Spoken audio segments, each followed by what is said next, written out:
আলহামদুলিল্লাহ, ফেসবুক আরেকটা সুন্দর আপডেট তৈরি করে দিয়েছে, যেটার মাধ্যমে আপনি ফেসবুকে যখন পোস্ট করবেন তখনই দেখতে পারবেন আপনার ভিডিওতে কোনো কপিরাইট ইস্যু আসবে কিনা বা কপিরাইটের কোনো সমস্যা আছে কিনা।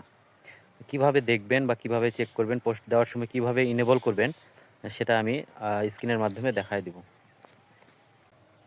ফেসবুক অফিসিয়াল পেজে যাবেন, রিলস পোস্ট দেওয়ার মতো এখান থেকে রিলস অপশন সিলেক্ট করেন এবং এখানে গিয়ে আপনি যে কোনো আপনার একটা রিলস সিলেক্ট করেন আর কি। সিলেক্ট করলাম, তারপরে আপনি এখানে নেক্সট করেন। আপনি যদি কোনো কিছু লেখেন অবশ্যই লিখবেন,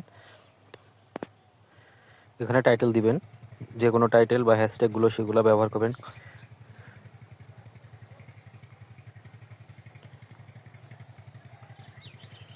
দিলেন, তারপরে আপনার হ্যাশট্যাগ দিলেন, ব্যবহার করলেন আপনার যেটা যেটা মনে হইলো,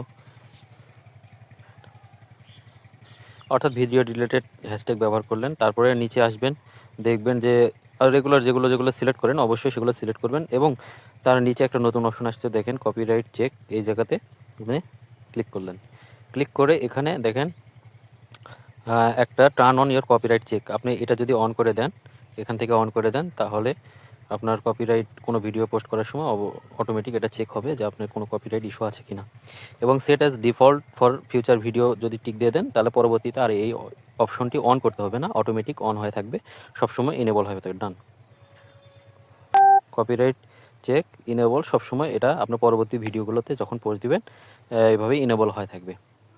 সর্বশেষে শেয়ার নাও করে দিবেন, তাহলেই হয়ে যাবে। ধন্যবাদ সকলকে।